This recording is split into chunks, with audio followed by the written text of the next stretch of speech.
The U.S. Army sealed a 1-4-mile tunnel in the Chugach Range in October of 1963 under a command order, not a decommission notice, and, in March of 1965, the only inspector who ever went back found that the concrete plug had been struck repeatedly from the inside, wrote it up with a blank recommendation line, and was never asked about it again. On the 14th of April, 1994, a Corps of Engineers demolitions specialist named Ray Holbrook pulled a manila folder from a Fort Richardson archive drawer, sat down at a metal table under fluorescent lighting, and read 2 pages of military block print that were going to cost him the next 20 years of his life. That is how I have thought about it ever since. Not as a beginning, as the moment I first saw the record of something that had already been going on for 30 years without a single person saying a word about it above a murmur. My name is Ray Holbrook.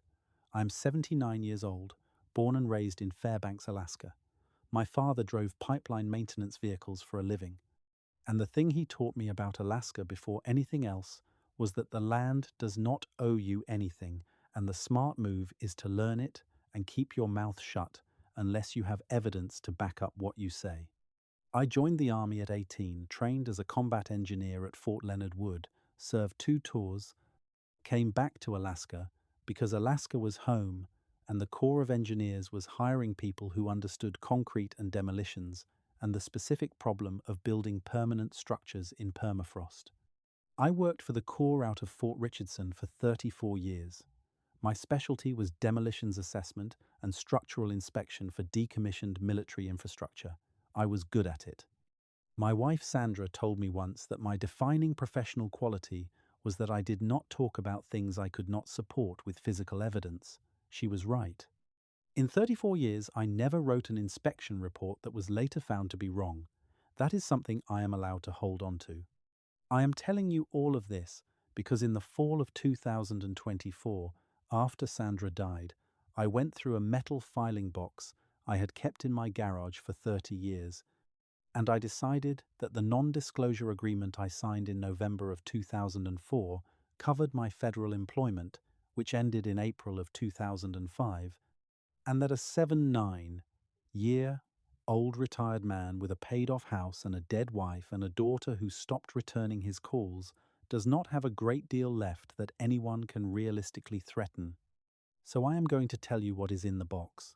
I am going to be specific because specificity is the only thing that makes a record worth anything. Here is what I found. Here is what I know. Here is what the Army does not want said out loud. In the spring of 1994, I was assigned to the Corps of Engineers Real Property Reconciliation Program for the Chugach SE Corridor. The mission was to locate and catalogue Cold War-era military infrastructure, mostly built between 1942 and 1965, that existed in old construction records but had never been formally entered into the Corps' official property database. Tunnels, culverts, drainage conduits, access roads, equipment bunkers. A significant amount of what was built in Alaska during that period was built fast, under classified conditions, with documentation that was incomplete by design. My job was to find these structures, confirm their current condition and physical location, and write them into the official record so the Corps could either maintain them, transfer them, or formally decommission them. On April 14th, I was working through the Fort Richardson Records Annex. That building is long, low, cinder block construction on the eastern edge of the base, fluorescent lighting overhead, metal shelving running floor to ceiling in 3 parallel rows. It smells like old paper and hydraulic fluid and the particular dry cold that comes from an HVAC system running at minimum power in an Alaskan winter. I had been there since 0730. I was working through a box marked Conduit Series, Chugach C, 1963 to 1967 when I found it. A manila folder, 2 typed pages, single-spaced, dated the 11th of March 1965. The author was Captain Gerald W. Foss, 21st Engineer Battalion, Fort Richardson. The subject was an inspection of what the Army's internal documentation called Conduit 7. I had not encountered a reference to Conduit 7 inches any prior document I had reviewed. The Conduit series box contained documentation for 9 structures total, mostly drainage conduits and a few equipment access tunnels. Conduit 7 was different. The report described a classified military logistics tunnel, 1.4 miles in length, running into the Chugach Range at approximately 2,200 feet elevation, railroad grade. Built in 1952 as part of a classified logistics network designed to move equipment and personnel through the mountains without surface road exposure during a potential Soviet overland incursion. Accessed via a gravel service road off the Glen Highway spur near mile marker 47. Both portals, east and west, had been sealed in October 1963 by order of the Army, 600-pound concrete plugs placed and cured at each end. The 1965 report was an 18-month post-sealing structural inspection conducted by Captain Foss. The first page was standard, plug integrity acceptable, approach road surface degraded but passable, eastern portal area clear of debris, western portal inaccessible due to terrain modification, meaning something had changed the topography on the western side, which I noted but set aside. Nothing unusual in the structural observations. The second page was different. Under a section heading that read Anomalous Observations, Captain Foss had written the following, in his careful military block print: the eastern portal's concrete plug, examined at close range on the 9th of March 1965, shows evidence of sustained pressure from the interior face. Spalling pattern on the interior-facing surface is consistent with repeated impact originating from inside the sealed tunnel. Impact distribution across the plug face suggests a point of application roughly 4 feet above the tunnel floor, which corresponds to a standing height of approximately 6 to 9 feet, depending on arm articulation. Captain Foss recommended further evaluation and a possible remediation assessment. He had left a signature line for a superior officer's initials on the recommendation. The line was blank. No superior officer had initialed the recommendation. The folder contained no follow-up documents, no response memo, no record of a follow-up inspection ever being conducted. As far as the Army's administrative record was concerned, Captain Foss had written his 2 pages, passed them up the chain of command, and the chain had let them fall without a sound. I sat at that table for a while. I refilled my thermos. I read it twice. The plug had been hit from inside, 18 months after both portals were sealed with 600 pounds of concrete each. And the height of the impact distribution, 4 feet up the face, suggested that whatever was doing the hitting was not small. Captain Foss had thought it was significant enough to write up and recommend follow-up action. Someone above him had decided it was not significant enough to warrant a response. I made a photocopy of the report. I put the original back in the folder and replaced the folder in the box, returned the box to the shelf. I drove home to Palmer that evening. I put the copy in a metal filing box under a layer of tax documents from 1991 and 1992. Sandra was making dinner when I got home. She asked how the annex had been. I said it had been a normal day. I need to tell you something about what I knew in 1994 about the Army's history with Conduit 7. The tunnel had been built in 1952 as part of a classified infrastructure network in the Chugach Range.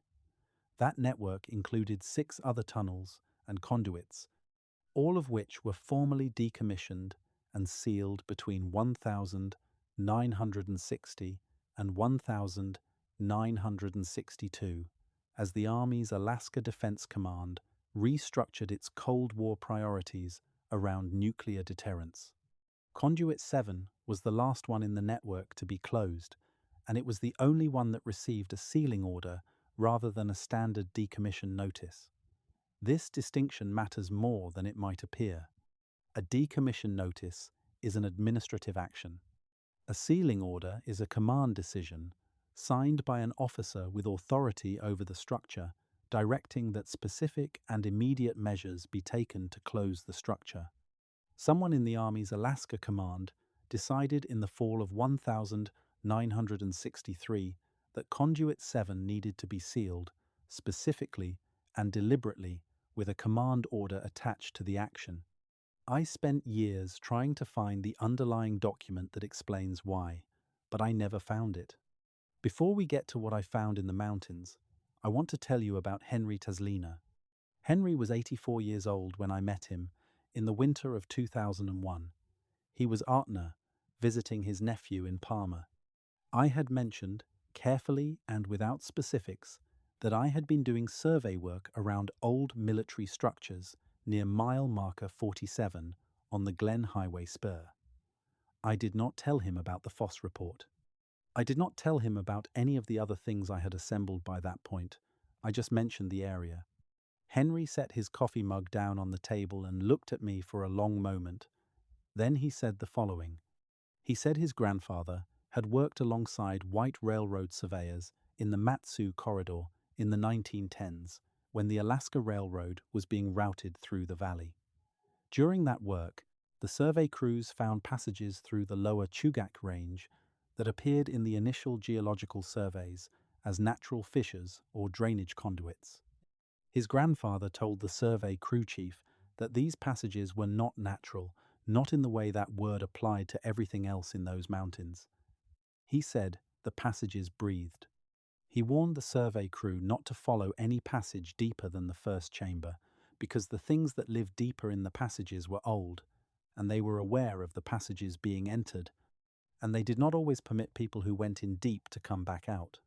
Henry said that when Army engineers sealed one of those passages with concrete during the 1942 construction program in the corridor, his grandfather, who was still alive at that point, said the Army men were making an error in their thinking about what a concrete seal did. They were thinking they were sealing the passage shut. His grandfather said the mountain was not a prison for what lived inside it. He said the things that lived in those passages moved freely through the mountain's interior. They went underground when the ground was warm, and they came closer to the surface when the ground was cold and the upper chambers were accessible again. The mountain was their home, not their cage. Sealing a single portal did not confine them. It told them that something outside had changed and that caution was required. I thanked Henry. I drove home. I wrote a note and added it to the filing box. In March of 1997, I received a phone call from Dr. Elena Vasiliev at the University of Alaska Fairbanks Geophysical Institute. She had gotten my name from the Corps' public contact registry for the Chugach SE corridor. She explained that a seismic reflection survey crew from the institute had been running a survey line near the Glen Highway corridor in the Chugach and had recorded a subsurface anomaly at approximately 2,200 feet elevation, directly along the projected route of what appeared in old Army Corps survey maps as a military utility conduit. The anomaly was movement, periodic, low amplitude, and too slow and too regular in its interval to be geological. It was also too irregular to be mechanical, meaning it did not match any vibration profile she had in her database for pumping equipment, electrical systems, or any mechanical process she could identify as occurring at that elevation and location. I told her the Corps had no active maintenance operations in that corridor. I asked her to send me a copy of the data. She did, 2 weeks later, by mail. I sat at my kitchen table in Palmer with Dr. Vasiliev's data and looked at it for a long time. The movement was rhythmic. The interval between pulses was 47 seconds, consistent across all 6 days of survey operation. 47 seconds from one pulse to the next, every time, without variation, regular as a clock, regular as breathing. I want you to sit with that number for a moment. A 4-7 second interval, maintained without deviation, recorded through the bedrock of the Chugach Range directly above a classified military tunnel sealed in October of 1963. 6 days of data. Whatever was generating that movement, it was alive, and it was patient, and it had been there for at least 34 years by the time Elena Vasiliev's crew ran their survey line overhead. Dr. Vasiliev left UAF Geophysical Institute in 1999. I have not been able to locate her since. I added her data to the filing box. In August of 2001, a 3-4-year-old hiker named Marcus Keel left a campsite at Bonnie Lake on August 20th and was reported overdue by his girlfriend on August 23rd. Search and rescue deployed the following morning. They found his tent, his backpack, his food supply, his headlamp, all of his gear, at the base of the service road at mile marker 47 on the Glen Highway spur. The headlamp had fresh batteries installed. The food was packed and undisturbed. The tent door was partially unzipped, but the interior was undisturbed. His sleeping bag was inside. His boots were outside the tent, placed side by side, neatly, toes pointing away from the mountain and toward the road. The SAR report noted the boot placement specifically and marked it as unusual with no explanation offered. The search covered approximately 40 square miles of terrain over 6 days. No body, no blood, no sign of trauma, no indication of a fall or a wildlife encounter, no further trace of Marcus Keel beyond the tent and the boots. The case remains listed as an open wilderness disappearance in the state of Alaska's Missing Persons Registry as of the last time I checked. I read the SAR summary when it was published in the state's public incident database. The boot placement is what stayed with me. Not because boots placed neatly outside a tent is unique as a mystery, but because of the specific geometry of it, toes pointing away from the mountain, toward the road, toward the parking area, toward the direction someone would go if they were leaving. And yet Marcus Keel left without his boots. He left without his gear. He left without any of the things a person takes when they are choosing to walk away from a campsite. Hold on to the boot placement. I am going to come back to it. I drove out to mile marker 47 inches, September of 2001. I parked at the base of the service road and sat in my truck for a long time. I looked at the tree line where the road disappeared into the spruce. I thought about a 3-4-year-old man who drove to the base of that road and camped there, and at some point in the night took off his boots and placed them carefully outside his tent with the toes pointing toward the road, and then went up the mountain without them. I did not get out of the truck. In September of 2003, a core inspection assignment finally gave me clearance to go up the service road. A summer flood had reportedly damaged approach road infrastructure near several old military sites in the Chugach SE corridor, and Conduit 7's service road was on the list of structures to be assessed. I drove up on September 4th. The road was rough but passable. The drive took about 12 minutes at low speed. The eastern portal was exactly where the 1952 construction survey showed it. The concrete plug spanned the full 14-foot tunnel mouth. It was enormous up close, 4 feet thick, the shotcrete finish still visible across most of the outer face. It was intact. I photographed it extensively from multiple angles with my department-issued field camera. I photographed the approach road surface, the drainage swale on the north side, the concrete footing of the portal frame. Standard documentation. I noted the plug's condition as structurally sound in my field notes. On my way back down the service road, I stopped at the passive ventilation structure. Standard Cold War era engineering for a tunnel of this length. A 6-inch square steel grate set flush into the bedrock wall approximately 40 feet from the eastern portal, designed to allow passive air exchange through the sealed tunnel without compromising the integrity of the main plug. I had noted it on my approach and planned to photograph it for completeness. I crouched in front of it. The steel was cold and damp. The tunnel beyond the grate was dark. I photographed it from the front. Then I looked more carefully at the inner face of the grate, at the condensation on the steel. There was a print, pressed against the inner face from inside, in the cold moisture on the metal. The palm was approximately the size of my hand, large but not dramatically so. What was wrong was the fingers. 5 points of impression, spaced wider than any human hand, each one longer than a human finger by a significant margin, the pad impressions deep and clear, pressed with enough force that the condensation had been displaced to the edges of each impression and left a precise, clean negative of whatever had been pressing from inside. It was not a bear print. It was not any animal print I recognized. The spatial relationship between the palm and the finger impressions, the spacing, the length ratio, was nothing I had a category for.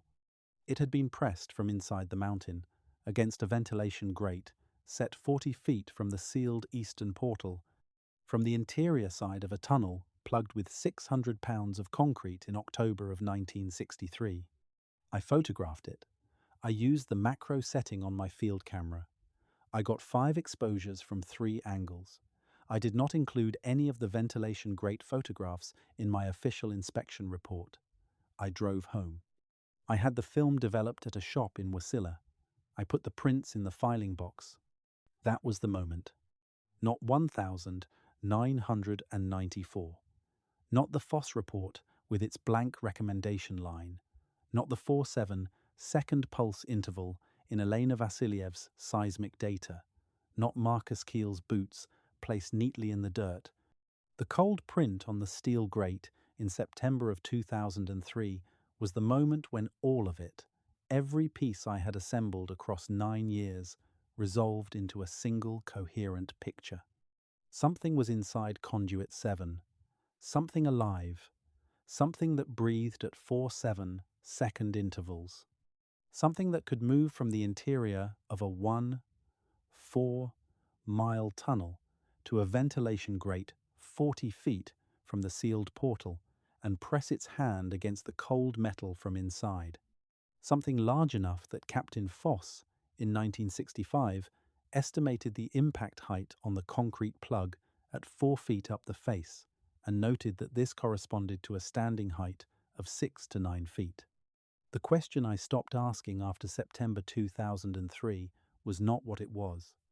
The question I stopped asking was whether the people who ordered that tunnel sealed in October 1963 had known it was in there when they sealed it. I believe they knew. I believe Captain Gerald W. Foss believed they knew. I believe that is why his recommendation line was blank. I believe whoever received his report, whoever sat in the office where that folder landed, looked at his anomalous observations and his careful block print description of interior impact spalling and decided that the recommendation line would stay blank because the right response to that report was nothing. The right response was silence. The right response was to leave Conduit 7 on a shelf in a box marked Conduit Series, Chugach C, 1963 to 1967, and let 30 years pass. On the 18th of October 2004, I drove to mile marker 47 for what turned out to be the last time. My assignment was a final approach road condition assessment before the winter closure of the service road. The Corps needed a condition report filed before the road became impassable through November. I drove up on a Tuesday afternoon. The leaves had mostly come down. The spruce were heavy with the grey-green of early Alaskan winter. I parked at the base of the service road at 5:40 p.m. The sky was still light, but going orange in the west. The temperature on my dashboard thermometer read 38 degrees. I shut off the engine and got out of the truck. The forest was wrong the moment my boots hit the gravel. No birds. In October, in the Chugach, ravens are everywhere. You cannot drive the Glen Highway corridor in October without seeing them at the roadside, in the spruce, banking overhead. There was not a single bird in the tree line. Not one. The silence was total and immediate, and I felt it press against my ears the way a pressure change does in an enclosed space. There was no wind, but the spruce on both sides of the service road were moving, slowly. Individual trees moving slightly, not in unison, Not the way a wind moves a stand of trees, but in a sequential pattern. One tree, then another 15 feet deeper, then another 20 feet further in, as though something was moving between them, and the movement was transferring out to the edges, just barely, just enough to see. I stood with my hand on the door of the truck. I had been in the Alaskan backcountry my entire adult life. I know the specific quality of the silence that happens when a bear is nearby. I know the specific quality of the silence that happens when there is nothing in the trees at all. This was neither of those things. This was the silence of presence. Something was in the trees on both sides of that road, and it was not hiding. It was not retreating. It was observing. I started up the service road toward the portal. I want to be honest about why. I had spent 10 years pulling at a thread that started in an archive drawer in 1994. I had the Foss report, the seismic data, the missing hiker, the print on the grate. I had Henry Taslina's grandfather's words about the mountain not being a cage. And I think some part of me, walking up that gravel road in the failing October light with something moving in the spruce on both sides, had decided that if there was going to be an answer, I was going to look at it. My left hand was on the radio clipped to my jacket. My right hand was at my side. My boots crunched on the gravel, and the sound seemed very loud in the silence. 30 yards from the portal, I stopped. The eastern plug was cracked. A fracture ran the full height of the concrete, 8 feet from base to crown, at approximately the 1/3 mark from the left side. The crack was 3 inches wide. I could see it clearly from 30 yards. The concrete along the outer edges of the crack was spalled back 2 inches, the rough, broken face of it pale in the dim light. The fracture pattern was unmistakable. Whatever had made that crack had been pressing from the interior, steadily, for a long time, and the outer face had finally yielded enough to release the tension. Not a single event. Not a structural failure from weathering or seismic activity. Sustained pressure from inside, over an extended period, working at a single point in the concrete until the concrete gave. I stood there and looked at it. I could hear my own breathing. I could hear the gravel shift very slightly under my boot when I adjusted my weight. And then I heard something else. Through the concrete and the bedrock, a low, slow percussion. The same interval I had read in Elena Vassiliev's data 7 years earlier. 47 seconds between each impact. Regular. Patient. Whatever was behind that cracked plug was not frantic. It was not panicked. It was working. It had been working for a very long time. I turned to go back to the truck. It was standing in the service road between me and the truck. I am going to take my time with this part. I have told this account twice in my life. Once to a VA counselor in 2007 who wrote it into a session note and never followed up, and once to myself in my own truck, in my own driveway, at 2 in the morning, because I needed to hear the sequence, said aloud, to confirm I had it right. So I know how this sounds. I know what a reasonable person does when they hear this part. I am asking you to hold that response and let me tell you what I saw. 7 feet tall, possibly slightly more. I am 6 feet 1 inch, and I have a reasonable sense of scale for things standing in roads at 60 feet, 7 feet, maybe 7.5. Bipedal, standing upright, without any forward lean. The arms were wrong. They hung lower than any human anatomy allows, hanging at the sides with the hands loose and open, the fingertips reaching past the midpoint of the thigh. The body was broad through the shoulders and upper chest, narrower at the waist than I would have expected for something that size. The covering, fur or heavy matted hair, I could not determine the distinction in that light, was dark and heavy looking, lying flat against the body the way wet fur does in cold weather. The head was the thing I have never been able to fully put into language, wider at the jaw than at the temple. The jaw projected forward past the plane of the upper skull, not like a muzzle exactly, not fully, but further than any human face projects. The configuration was between a human skull and something else, something I had no prior category for. The head sat on a neck that seemed too short for the jaw's length and too thick for the skull's width. It was standing still. It was not moving toward me. It was looking at me. My hand was on the radio, and I was not moving, and the only sound in the world was my own heartbeat, and the gravel under my boots, and the 47-second silence between pulses in the mountain behind me. The creature tilts its head, slowly, to the left, and I hear the vertebrae. Not cracking, not the sharp sound of a joint releasing, but a wet, soft series of adjustments, the way a heavy joint sounds under a slow load, like a knuckle pressed deliberately. The sound lasts 3 or 4 seconds and then it stops, and the head is canted to the left, and the eyes, amber in the last of the October light, are holding the light in a way that is not right for an animal and not right for a human, and the pupils are wrong in a way I cannot specify clearly, because I cannot hold the memory of them steady enough to describe. It is looking at the mountain. It turns its head toward the portal, slowly, and holds it there for a moment. Then it turns back to me, a deliberate rotation. The head tilt of a thing that is considering something, that is weighing two things against each other, that is making a decision. And in the space between those two movements, I understand something that I will never fit into any inspection report I have ever written. This thing is not trapped inside the mountain. It goes in and out through means I do not understand, and the concrete plug does not prevent.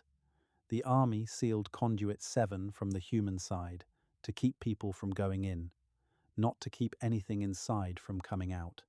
Henry Taslina's grandfather was right. The mountain is not a cage. The mountain is a preference. The creature takes one step toward me, then stops, tilts its head the other direction. The wet vertebrals sound again, slow and soft in the silence. Then it turns. It walks 4 steps into the spruce on the north side of the service road, and it is gone. Not crashing, not the sound of something large moving through dense brush, not a branch disturbed, not a weight transferred to the ground. 4 steps, and then nothing.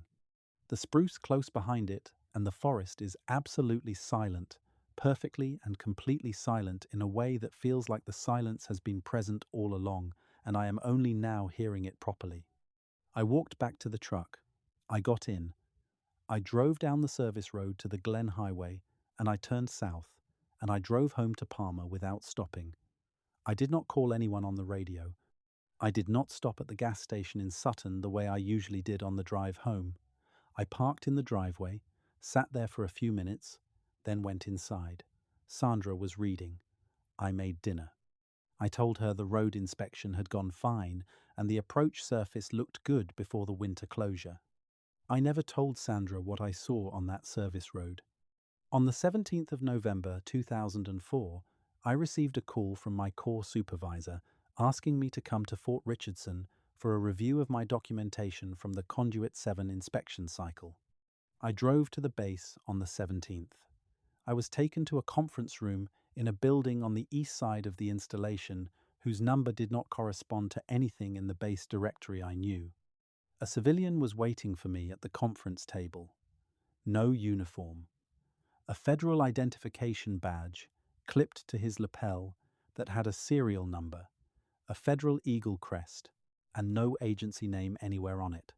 He was polite. He asked me to walk him through my findings from the October 18th inspection in a conversational way, just to make sure his documentation matched mine. I described the approach road surface condition. I described the crack in the eastern portal plug, the spalling pattern, my assessment of the fracture geometry. I provided my field photographs of the plug and the approach road. I did not mention the ventilation grate photographs.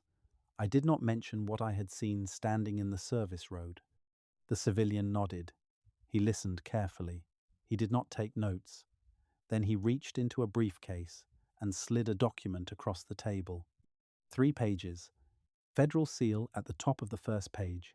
Standard legal formatting. Signature line at the bottom of each page. I read it. It was an updated non-disclosure agreement. My original NDA had been signed in 1994 as standard protocol when I was cleared to access classified infrastructure documentation in the Chugach corridor. That original agreement covered my handling of classified core documents and listed my name, my employee identification number, and the general categories of classified infrastructure I was cleared to access. This version was different. It listed my name and employee number as the original had. And on the second page, under a section heading that read Covered Individuals, it listed Sandra Holbrook, her full legal name, her social security number, and our home address in Palmer. And below that, Beth Holbrook, her employer at the Alaska State Department of Transportation Regional Office in Juneau, her work address, and her direct telephone extension. I looked at that list for a moment. Then I asked the civilian who the agreement was for.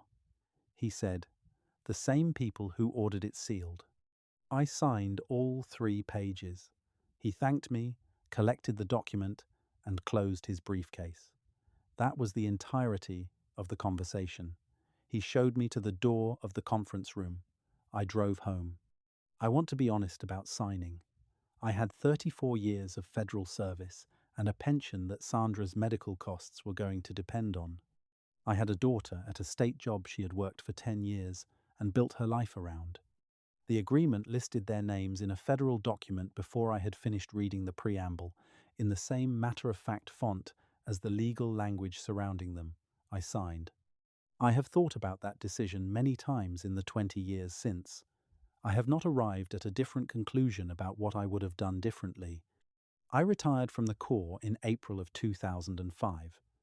I never discussed Conduit 7 with my supervisor or with any colleague. I never told Sandra what I had seen in October of 2004. I kept the filing box in the garage under the tax documents. Sandra died on the 14th of March, 2019. She had pancreatic cancer. It moved faster than the oncologist expected. In the last 2 months, when she was still able to sit up in the evenings, she asked me once what I had been carrying all those years, because she said she had known for a long time that there was something. She was not accusing me of anything. She was just asking. I told her I had seen something I should not have seen and signed an agreement I should have pushed back against, and that I was sorry for the weight of it.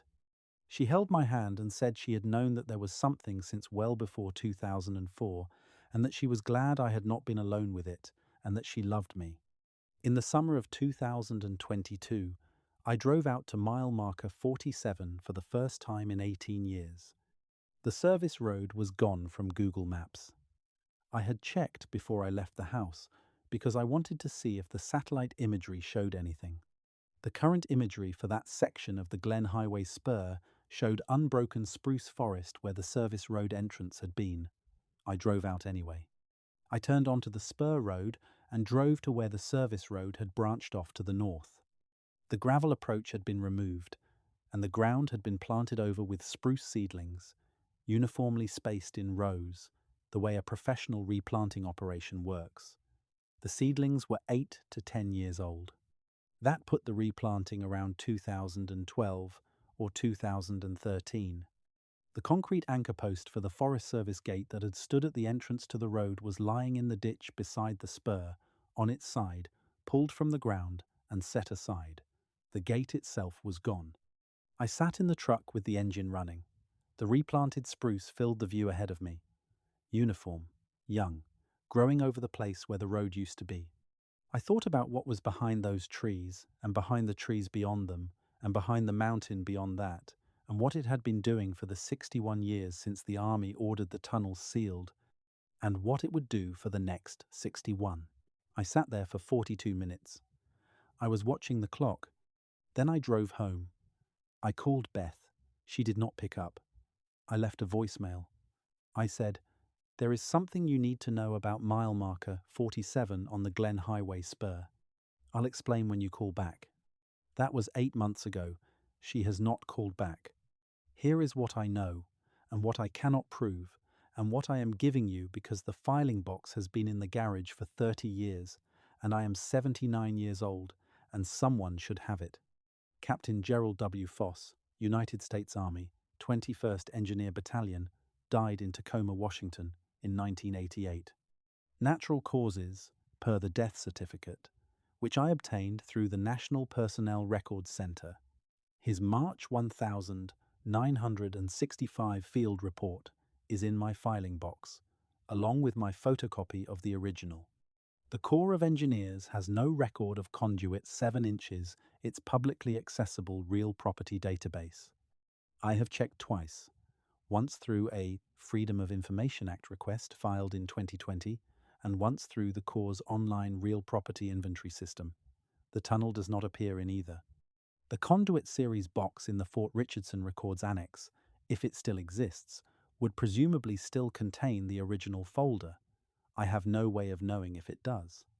Dr. Elena Vasilyev left UAF Geophysical Institute in 1999.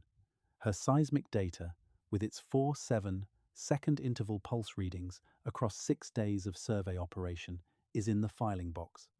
I have not been able to find her name in any public academic or professional directory since.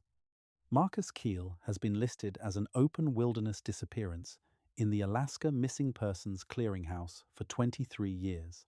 His boots were never recovered. As far as I know, no other physical evidence was ever found. The mountain is still there. The service road has been removed from every mapping service I have accessed. The replanted spruce are now 12 years old and growing. The crack in the eastern portal plug was 3 inches wide in October of 2004. I do not know what it is now. I am 79 years old. I have not gone back to measure it. Now you know.